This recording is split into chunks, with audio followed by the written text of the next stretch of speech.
নমস্কাৰ বন্ধু-বান্ধৱীসকল, আপোনালোক সকলোকে মোৰ অন্য এটি ভিডিঅ'লৈ স্বাগতম জনাইছোঁ। আজি মই আপোনালোকৰ মাজলৈ মেথছৰ এটি ভিডিঅ' লৈ আহিছোঁ আৰু আজি মই মেথছৰ পাৰ্চেণ্টেজ যিটো টপিক সেই টপিকটোৰ বিষয়ে আপোনালোকক শিকাম আৰু একেবাৰে সহজ পদ্ধতিত শিকাম।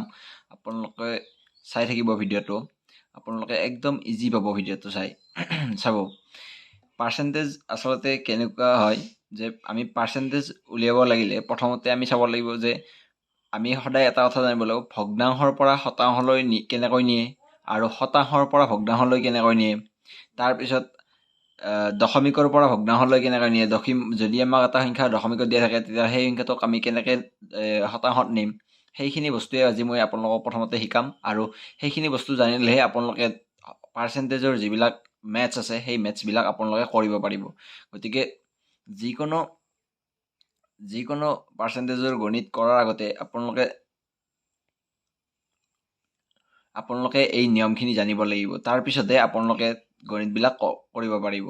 কাৰণ আমি মেথছৰ নিয়মবিলাক নাজানিলে একো মেথছ আমি কৰিব নোৱাৰিম। সেইকাৰণে প্ৰথমতে আপোনালোকে নিয়মবিলাক চাই ল'ব। চাব, ভগ্নাংশৰ পৰা শতাংশলৈ কেনেকৈ নিয়ে সেইটো ধৰি লওক মই এটা ভগ্নাংশ লওঁ 1/2। এই ভগ্নাংশটোক আমি যেতিয়া শতাংশত প্ৰকাশ কৰিম তেতিয়া আমি কি কৰিব লাগে, ইয়াক 100%ৰে পূৰণ কৰি দিব লাগে।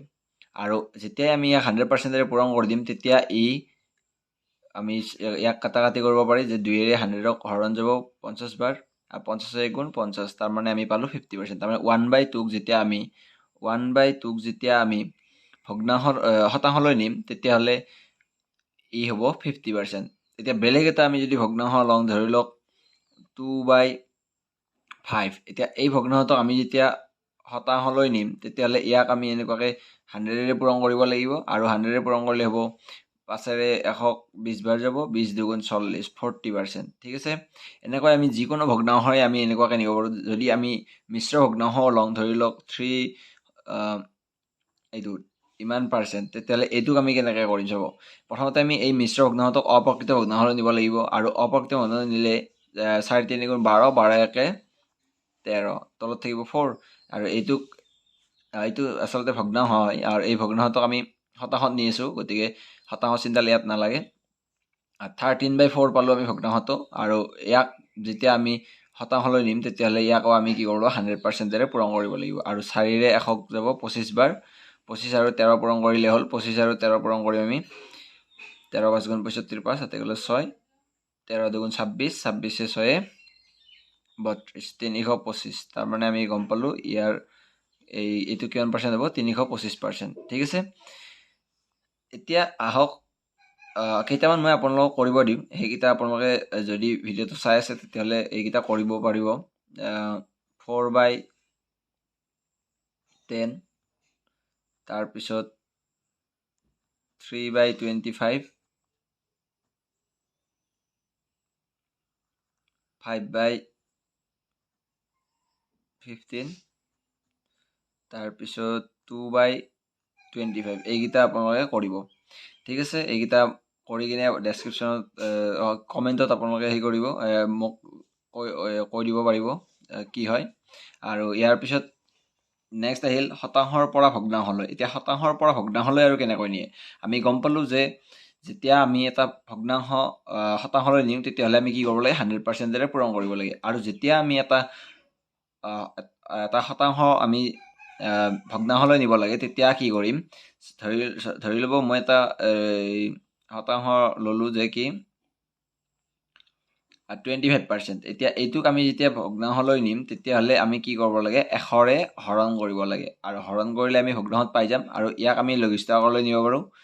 এতিয়া লঘিষ্ঠ আকাৰলৈ নিলে 25ক 5ৰে 5 বাৰ যাব আৰু 100ক 5ৰে 20 বাৰ যাব। আকৌ ইয়াক আৰু লঘিষ্ঠ আকাৰলৈ নিব পাৰি, 5ৰে 5ক 1 বাৰ যাব, 5ৰে 20ক 4 বাৰ, তাৰমানে আমি পাম 1/4। ঠিক তেনেকৈ আমি বেলেগ আৰু ল'ব পাৰোঁ। ধৰি লওক 35%, 35%ক আমি এনেকৈ 100ৰে হৰণ কৰিব লাগিব, 100/35 হ'ব। আৰু ইয়াক আমি যেতিয়া লঘিষ্ঠ আকাৰলৈ নিম 5ৰে ইয়াক 7 বাৰ যাব, আকৌ 100ক 20 বাৰ যাব। ঠিক আছে, আৰু ইয়াৰ আমি ভগ্নাংশটো পাই যাম 7/20। এনেকুৱাকৈ আপোনালোকে কেইটামান কৰিব, মই আপোনালোকক দি দিম।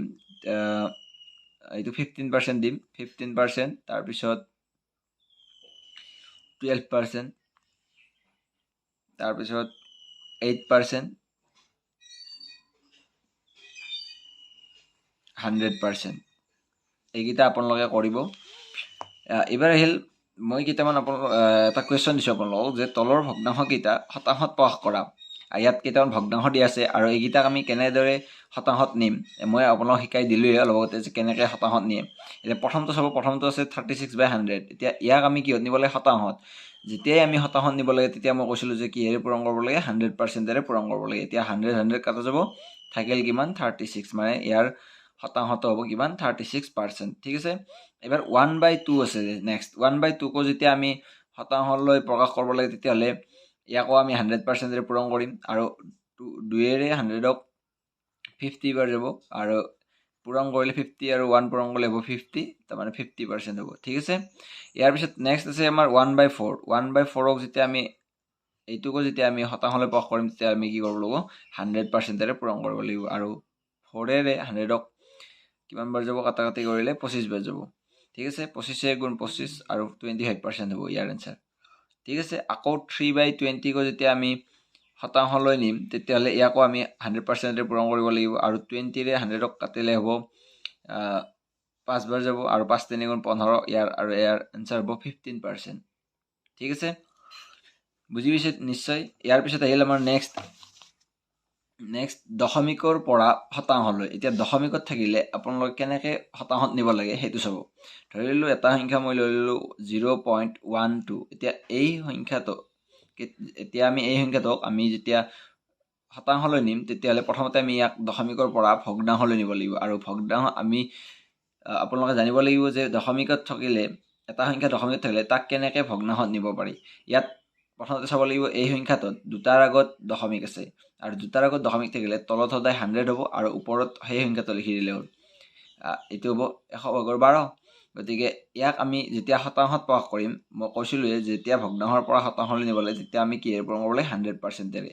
আৰু 100%ৰে পূৰণ কৰি দিয়াৰ লগে লগে 100 কাটা যাব, থাকিল কিমান? 12, তাৰমানে ইয়াৰ এনচাৰ হ'ব 12%। ঠিক আছে।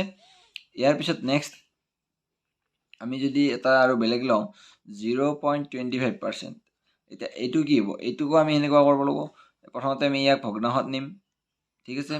ভগ্নাংশত নিয়াৰ পিছত ইয়াক আমি আকৌ শতাংশত প্ৰকাশ কৰিলে কি কৰিব লাগিব? 100%ৰে পূৰণ কৰি দিব লাগিব। 100 কাটা যাব, এতিয়া 25 থাকিল, তাৰমানে ইয়াৰ এনচাৰ হ'ব 25%। ঠিক আছে। ঠিক আছে। এইবাৰ মই ইয়াতে এটা কুৱেশ্যন দিছোঁ যে তলৰ সংখ্যাবোৰ শতাংশত প্ৰকাশ কৰা। ইয়াত কেইটামান দশমিকত থকা সংখ্যা দিয়া আছে আৰু এই সংখ্যাকেইটাক আমি কি কৰিব লাগে? এই শতাংশত প্ৰকাশ কৰিব লাগে। এতিয়া শতাংশত প্ৰকাশ কৰিলে কেনেকৈ কৰিব লাগিব? মই কৈয়ে দিলোঁ যে প্ৰথমতে আছে 0.25। ইয়াক আমি কি কৰিব লাগিব? প্ৰথমতে ভগ্নাংশত নিব লাগিব। ভগ্নাংশত নিলে ইয়াত যিহেতু দুটাৰ আগত দশমিক আছে গতিকে 100 হ'ব তলত আৰু ওপৰত 25। আৰু ইয়াক যেতিয়া আমি শতাংশত প্ৰকাশ কৰিম তেতিয়াহ'লে ইয়াৰ লগত আমি কি কৰিব লাগিব? 100% পূৰণ কৰিব লাগিব। এতিয়া 100 কাটা যাব, থাকিল 25%। ঠিক আছে।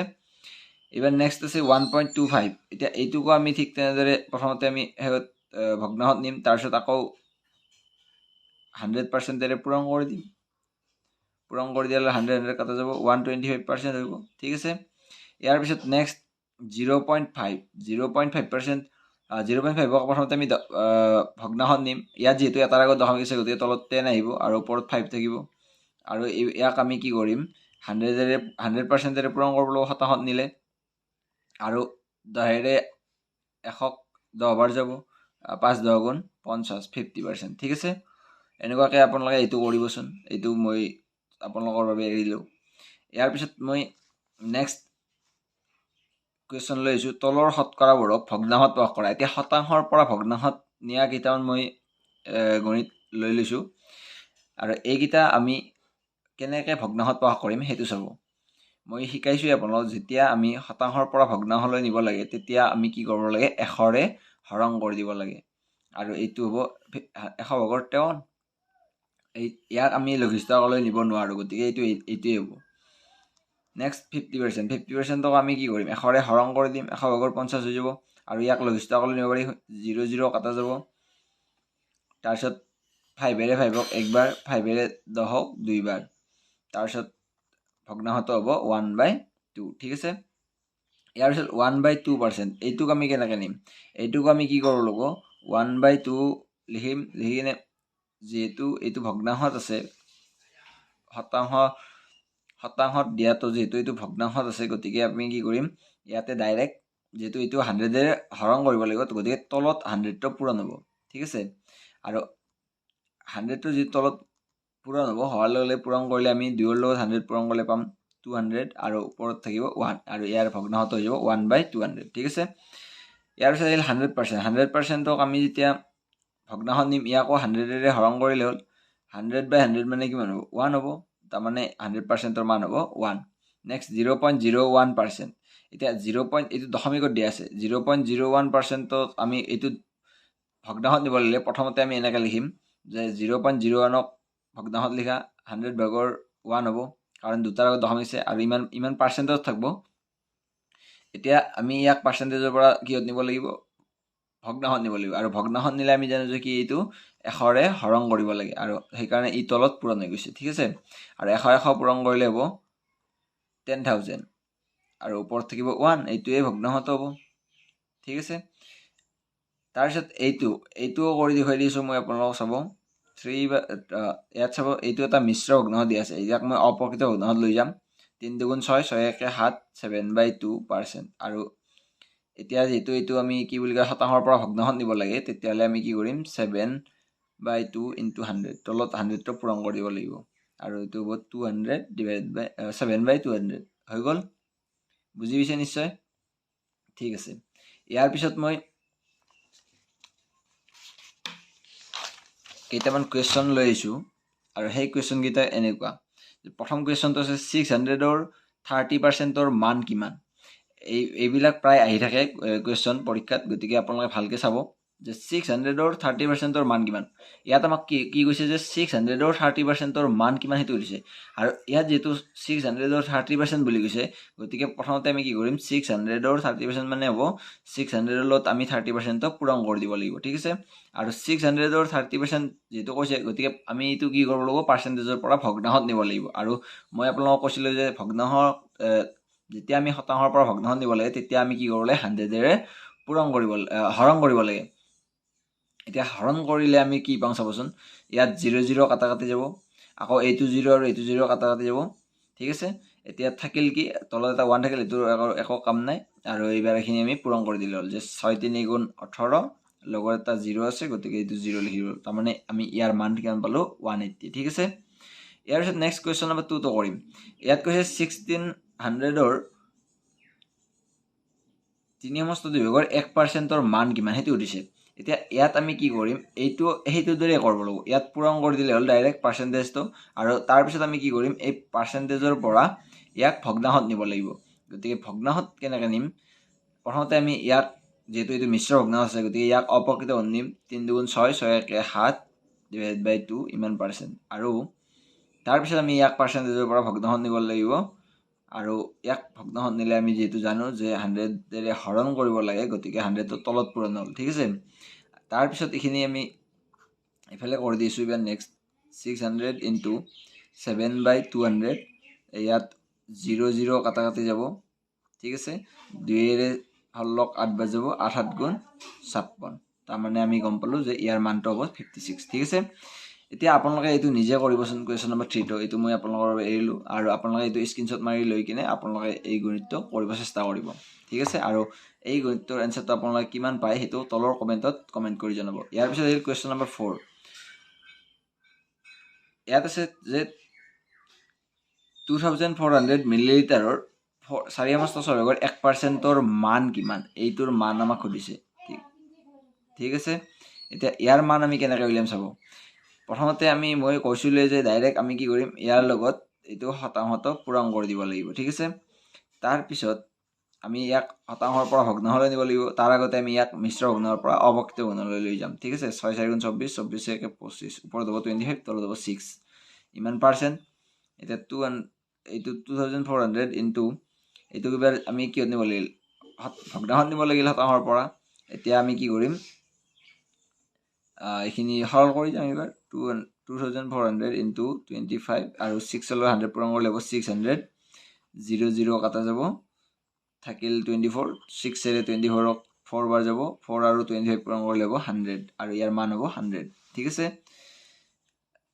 ইয়াৰ পিছত আহিল কুৱেশ্যন নম্বৰ 5 এনেকুৱা এটা মই এইবাৰ কুৱেশ্যন নম্বৰ 5 অলপ বেলেগ টাইপৰ অলপ কুৱেশ্যন লৈছোঁ এইটো কুৱেশ্যন আৰু কেনেকুৱা হ'ব চাব ইয়াত কৈছে xৰ 40% ইকুৱেল টু 40 হ'লে xৰ মান কিমান এইবাৰ আমাক সংখ্যাটো দিয়া নাই এবাৰ আমাক কৈছে কি যে ইমান সংখ্যাত ইমান এটা x এটা সংখ্যা বুলি কৈছে আৰু এই সংখ্যাটোৰ 40% মান 240 হ'লে xৰ মান কিমান হেতু দিছে ইয়াত আমি ডাইৰেক্ট কৰিম যে x * 40% ইকুৱেল কিমান 240 ঠিক আছে ইয়াত আমি কি কৰিম x * 40% যেটো আছে 40% আমি ভগ্নাংশত লৈ যাওঁ 140/100 হ'ব 0 0 কাটা যাব ইফালে 240 থাকিব ঠিক আছে এতিয়া আমি কি কৰিম এইটো 4 আৰু x পূৰণ কৰিম 4x / 10 ইকুৱেল 240 এইবাৰ আমি কি কৰিম 10 এটা এটাকৈ হিফালে লৈ যাম 4x = 240 * 10 10 তো যেটো ইয়াত হৰণ হৈছে হিফালে নিলে পূৰণ হ'ব নেক্সট এইবাৰ x ৰ লগত 4 টো পূৰণ হৈছে হিফালে নিলে কি হ'ব হৰণ হ'ব ঠিক আছে